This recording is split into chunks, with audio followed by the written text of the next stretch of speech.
Welcome to BigCountryPreps.com. I'm Evan Wren, and this is our Countdown to Two-A-Day series, our daily look at an area football team and the key questions we're going to be answering about that team in our August 14th preseason preview. I'm here with my partner, Dan Youngblood, via Zoom. And tonight, Dan, the topic of conversation is the Brady Bulldogs. Yeah, and honestly, I'm bullish on this Brady team this year. This is a group that returned 16 Lettermen from last year's team, including 8 starters on both sides of the ball. And they're in a district with a couple of teams from our area that are rebuilding in Ballinger and Bangs. So I think this could be really a breakout season for Coach Shea Easterwood and an opportunity for his team to really do some nice things. So I'm excited to see what Brady does this year with as much as they have returning and just see if they can kind of build on some of the momentum that they've had the past few years where they've had maybe more quiet progress. But I think this could be a fun season for the Brady Bulldogs and their fans. All right, one thing that jumps off the page, Dan, about this Brady football team, this is not a small football team. They've got some good size up front, and they do want to run the football this year. We'll rattle off a few names for you here. We got DJ Powell up front at 250 pounds, a 6'4" guy. We've got Adrian Medrano. He's more than 200 pounds. We got Seth Feaster. He's a 200-pounder. We got Juan Leon, 275. We got Zane Gillespie, 250 pounds. Edgar Ibarra, 250 pounds. They've got plenty of guys up front. They're going to be able to supply them with a push. Yeah, and then they've got a 1,000-yard back behind those guys in J.D. Ibarra. So they've got the makings for a very strong running game. I think the one big question going into this season, particularly offensively, is that quarterback position. That's one where they're going to have to find kind of a solution there. They've got a kid in Hayden Barnett who is a junior that has an opportunity to maybe do some things there. Caden Bernal, another junior. Those two will probably battle out for that spot. But I think a lot of their job is just going to be handing the ball off to Ibarra and running behind that big line of theirs. They've got that type of team.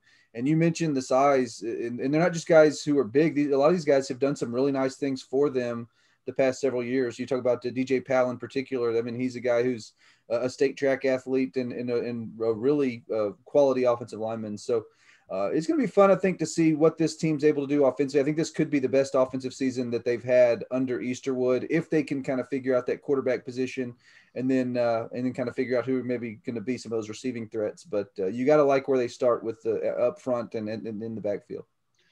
All right, let's take a quick look at the Brady schedule. The non-district portion, I think, is I kind of like it for Brady, a team that's sort of one of those teams that's taking a step forward. It's not an overwhelming non-district schedule. It has a mix of some challenges in there, some opportunities to get some wins and some momentum as well before heading into district. And it's going to be important for them to have some momentum and to be healthy going into district, Dan. With Ballinger and Sonora leading the way right there. They're two of the toughies are going to be right off the bat on the 8th and the 15th of October. But I like this non-district schedule. It's going to get them ready for district with teams like Comanche. A much improved Coleman team is going to be in there, and Ozona on the road is no pushover. Yeah, I like it too because it's tests that aren't overwhelming tests. So you got a lot of teams I think are going to be really quality football teams, but nobody that you're going in there that's just going to run you off the field. I don't think so. I think that's an opportunity for Brady to see the type of teams they will see, particularly early in the playoffs and in district. And then once you get into district, I think that'll prepare you for those games against a Ballinger team that should still be a quality club, but is rebuilding a little bit in terms of new starters and those sorts of things. And then Sonora, I think, could be kind of the district favorite just with what they have coming back, but. I like the schedule, too, and the way it stacks up because Brady has an opportunity right there off the bat in district to really establish themselves as maybe a district title contender if they can pull off one of those two wins. Because I think this could be one of those districts where the champion loses a game. I think that's conceivable here. But it should be interesting. Like I said, I think this team will be the strongest that Coach Easterwood's had there. I think they have an opportunity to be very competitive, and I think that the district stacks up pretty well for them, just with Ballinger and Bangs graduating what they did from the last couple of years. So, should be fun. I'm excited to see what they can do. All right, let's talk about the game of the year. What is the most important game of the year in your opinion on that Brady schedule? I've got one spotted.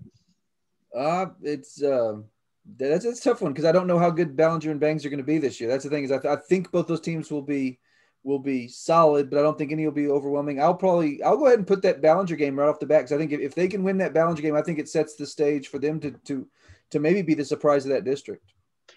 It could be the Ballinger game, but I'm going to go with the season finale against Bangs. I have a feeling that game right there could determine whether you're going to be a high seed or a low seed for both of those clubs. The Ballinger game is going to be very important, obviously. I think the Sonora is going to be the league favorite, in my opinion. But I like that Bangs game to close the season off. It's against a rival, area rival. That's going to be my game of the year, really, for both clubs.